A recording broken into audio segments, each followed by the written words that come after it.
today we're going to look at how Jesus is angered by false worship, people making worship into something it's not. And we're going to see how Jesus calls us into this revolutionary way to worship. So today, as we look at this passage, we're going to look at three things. So we're going to look at false worship, revolutionary worship, and finally, a new way with worship. And we're going to first look at Jesus' anger. Last week we looked at Jesus. He was at a wedding, having a good time. The wine runs out, so Jesus, out of his grace, turns the water into wine. He keeps the party going. We saw the joy of Jesus. Jesus loved parties. He loved to celebrate. But here we see something very different. We see him on a secular occasion, outside in the world, having joy. You'd think when he gets to the church, the temple, he'd have even more joy. If he's joyful outside the church, he should be more joyful inside of the church. But instead, we see that when he actually gets to the temple, he is enraged. He's really angry. Jesus, like we never seen him. And the occasion for that is in verse 13. It says that Jesus goes up to Jerusalem because of the Passover. Passover was high season for every Jewish person. It was the once-in-a-year occasion where everyone gathered to Jerusalem and they offered up a Passover feast. You had to celebrate it in proper Jerusalem proper with your family. And in addition to that, as they went over to celebrate the Passover in Jerusalem, when they were in Jerusalem, they were also required to make a sacrifice and pay a temple tax. So we see Jesus during this time, this high season, when all of these people are gathered at the temple. The temple was a central place for the Jewish community. It was a place where everyone came to worship. It was also a house of prayer. It was also the place that they made sacrifice, and they gave the temple tax. So every Passover, and Jesus is at this Passover during this high season where so many people were around, they were at the temple. And one of the things that you had to do at the temple, to give a sacrifice, you had to give the currency. And because a lot of people they couldn't bring their sacrifices all the way, miles away from where they were. And a lot of people didn't have the temple currency. It wasn't the common currency at the time. They had to get it changed. So because of that, businesses started to form. You know, whenever there is a need that can be monetized, there's a market that's going to form. If you've ever been at graduation here in LA, right outside of that graduation, there's going to be people selling flowers so that if you forgot to bring flowers, you can buy it right there. If you've ever gone to a concert or a sporting event in LA, right outside the stadium, there's all kinds of people selling bootleg t-shirts, hats. You can buy hot dog, drinks, everything, because there's a need there. So a market forms to fill the need. Same thing that happens here in the first century. There's a need for people to have animals to sacrifice. There's also a need for people to change out their currency. So a market forms. Right inside the temple on the outer court, vendors start popping up. It's a marketplace. They're selling ready-to-go sacrifices. They also have tables of moneylenders who will change out your currency for a convenience fee. They're like the modern Ticketmaster. They're going to give you a good, a service. They're going to charge you a convenience fee on top of that. And what we see is that Jesus is here, and the temple has become a marketplace. It's noisy, all kinds of things happening. And when Jesus sees what's going on, he's enraged. Like Jesus, like we never seen him. Verse 17, it says, zeal for God's house consumes him. He's so consumed, he's so angry. Why is he angry? Well, there's a few reasons for it. The first one is in verse 16. It says, take these things away. Do not make my Father's house a house of trade. Jesus is really upset. He drives out all of the animals. He makes a whip of cords, drives out all the animals. He takes the table of the money changers and he flips them over. He's angry. He casts all of those false things out. What is Jesus angry about? Well, Jesus, he has come not to make the temple better. The temple is so broken. This system of religion is so broken, it can't be made better. It needs to be completely overturned. Jesus has not come to make us more religious, just a little bit more. He's come to overturn this corrupt system of religion.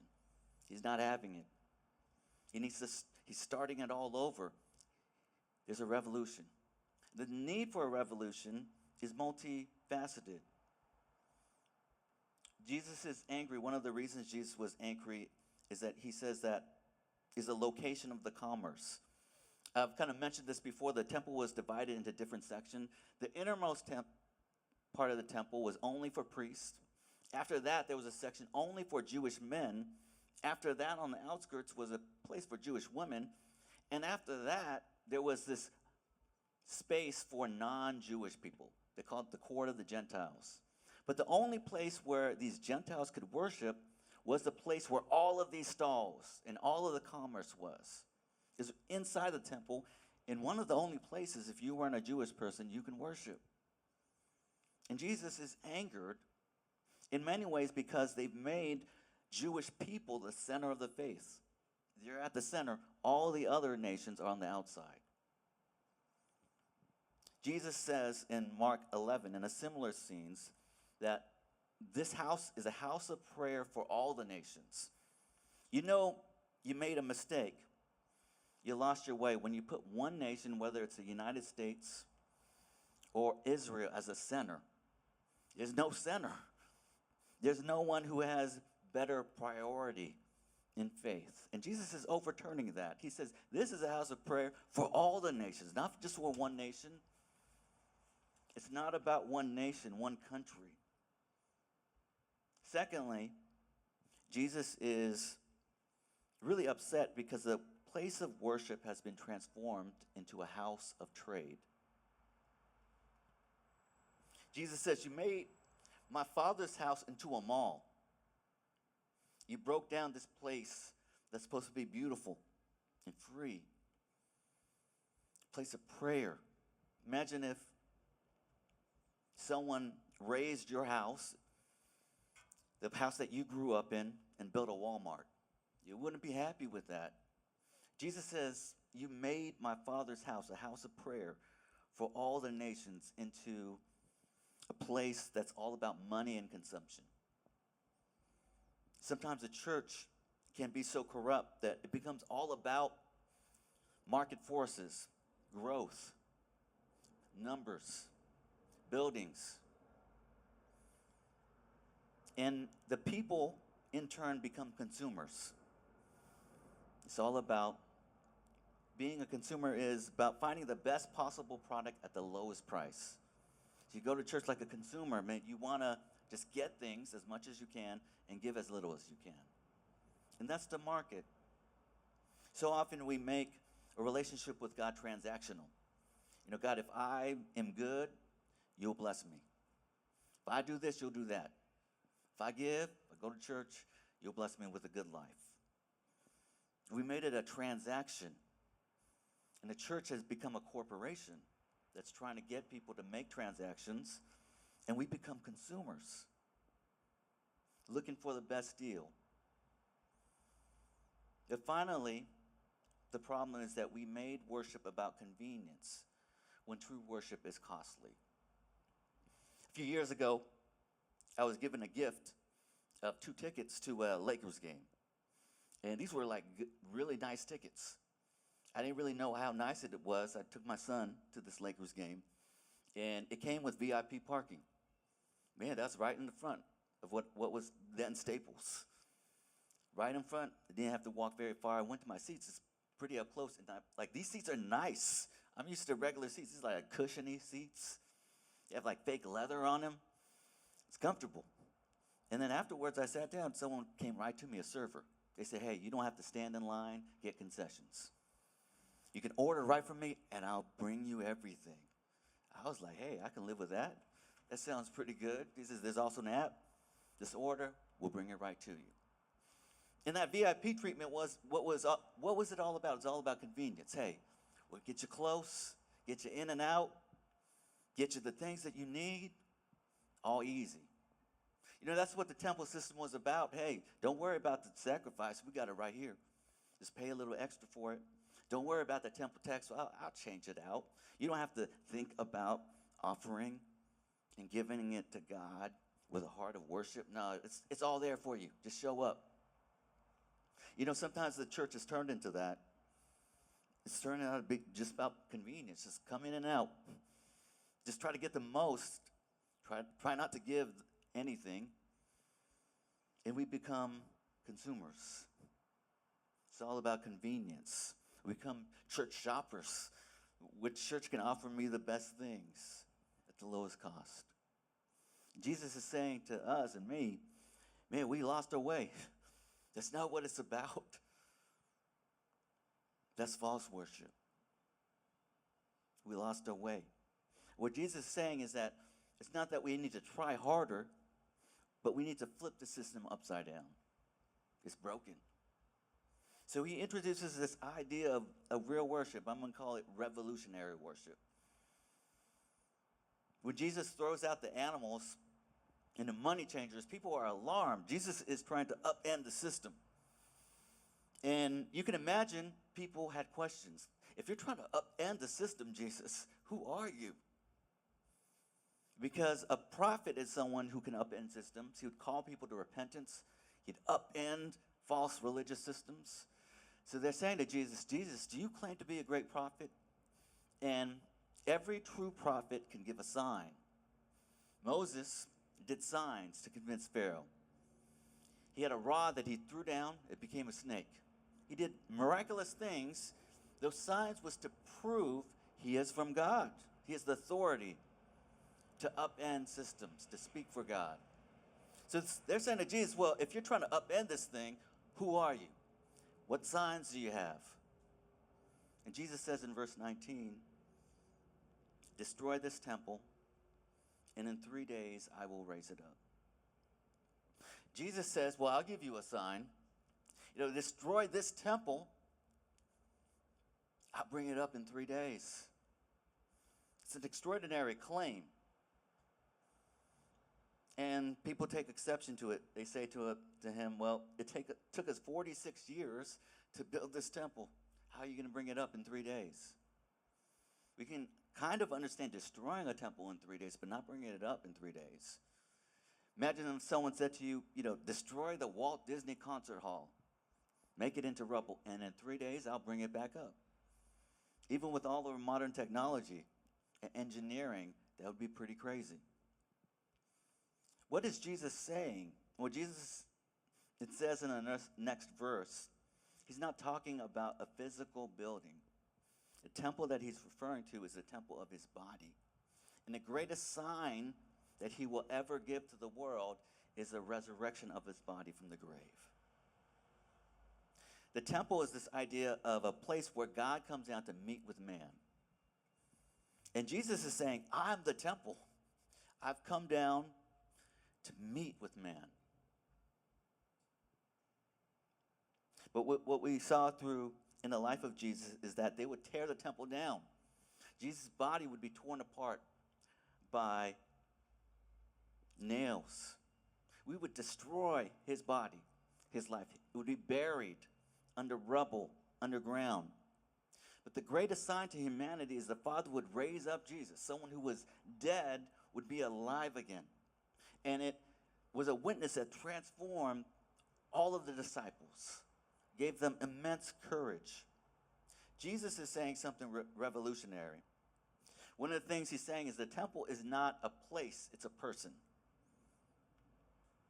For Muslim people around the world, they pray facing Mecca 5 days, 5 times a day. For Jewish people, they still go to Jerusalem. Jerusalem is still the capital city.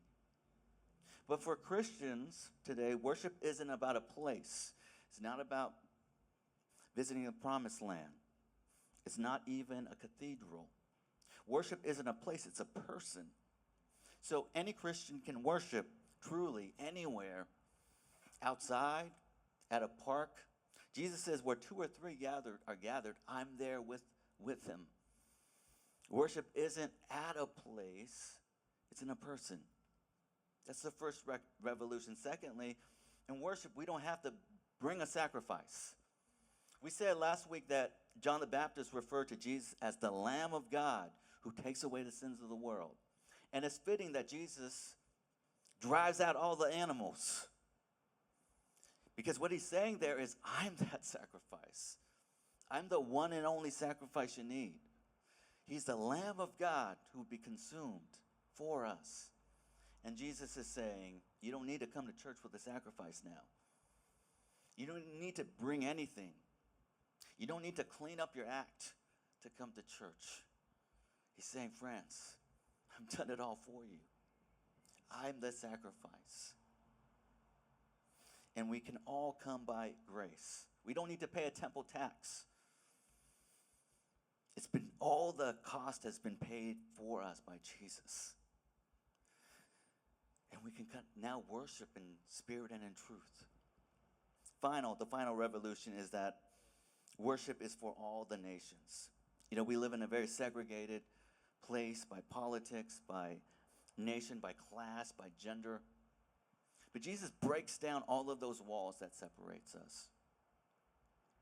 And now we can come together, regardless of our differences, in Jesus. That's the beauty of worship.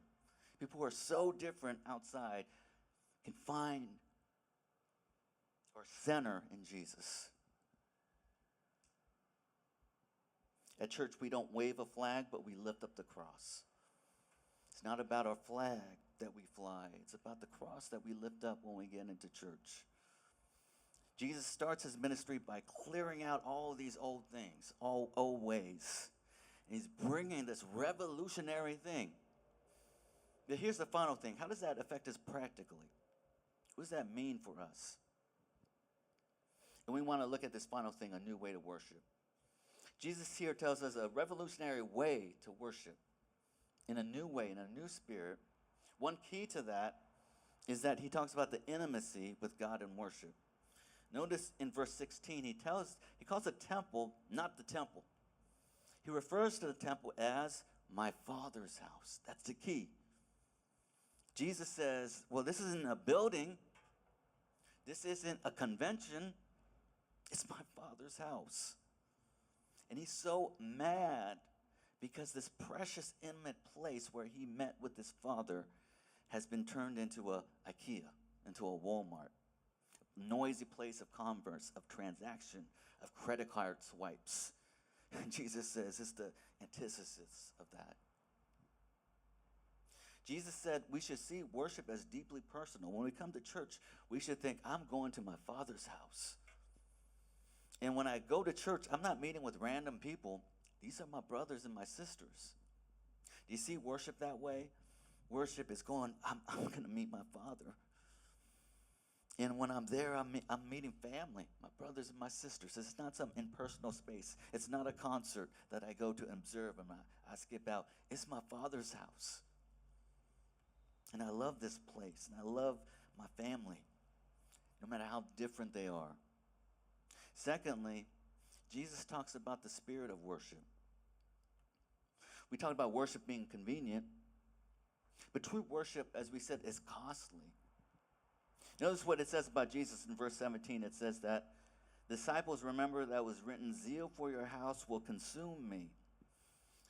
And what Jesus talks about is that his love for the church, for his Father's house, is so deep that it consumes him. Another way to look at the idea of consuming is that it sets his life on fire. He's eaten up by it. In fact, he's killed for it. Jesus is so passionate for his Father's house and for his Father's people that he dies for us. This is another allusion. This is from Psalm 69:9, which is another allusion to the cross. That Jesus would have such a passion for his Father's house and for his people that he would die for it. What draws us to worship is that we're compelled by the love of God, the passion of Jesus for his church. And we come freely. And we don't think, the attitude is now, what can I get from this service? But God, how can I, in gratitude, pour out my life to you in thanksgiving? And that's the spirit of worship. We come to worship to bless. We need a whole another way of worshiping. You know, James K.A. Smith, he wrote a book called You Are What You Love. And he argues that, everybody worships something. Secular person, atheist, we all we all worship something. And we all have a daily ritual, which he calls liturgy, in our life. One of the ways you can see what people worship, what the city worships, is by looking at, what are the big buildings and what are the big attractions in our city. Tells you a lot about what people worship. The biggest buildings are buildings for corporations here in downtown, law firms, consultancies, consultant firms, corporations. The biggest buildings in LA are stadiums, Dodger stadiums, SoFi, crypto. The biggest place where people gather are our malls, Americana, the Grove. More people go to the Grove every year than Disneyland. It's a place where we converge. And it tells you a little about what our gods are. The problem with those gods is that they disappoint us. Think about job insecurity and layoffs. Think about our favorite sports teams. How many times have those gods failed you? Like almost all the time. Think about consumerism and getting the latest things. It never ends. You need to keep spending. You need to keep in fashion, keep up to date. It never ends. And what Jesus is saying, and what James K. Smith says, is that we first have to realize that we already worship something. So if we're going to get our worship right, we need to identify that and identify the rituals that we worship those false things. For instance, when you wake up in the morning, you check your cell phone, the first thing, that's your call to worship. That's your introduction to your day, and it really guides the rest of your life. If you close the day watching television or on your screen again, that's your benediction. You're closing it, you're opening it, and you have a ritual or a liturgy that guides you all throughout. What is your liturgy? What is your ritual? And how can you turn from this false worship and have a new liturgy, a new way of life? We all need new liturgies of every day, of beginning it in prayer, of having time throughout the day to think, to meditate. One encouragement is this daily prayer called the Examen. It's from St. Ignatius. And he says he has this daily ritual prayer that involves 5 steps. Number 1, become aware of God's presence. Number 2, review the day with gratitude. Number 3, pay attention to your emotions. Number 4, choose one feature of the day and pray from it. 5, look forward to tomorrow. What if you did that every night? Took time to pause, to pray, to consider. Think about parts of your day. Gave thanks. Anticipate tomorrow. Well, we need a new ritual. We need a new liturgy. And as we close, how is your worship? How is your worship? What are you worshiping? How's it going? How's that worship going? Are your gods really pleasing you? Or are they fickle? We see in God, that God is worthy of worship because not only is God, but he's humbled himself. We have a passionate Jesus who's passionate for us, that he gave up his life.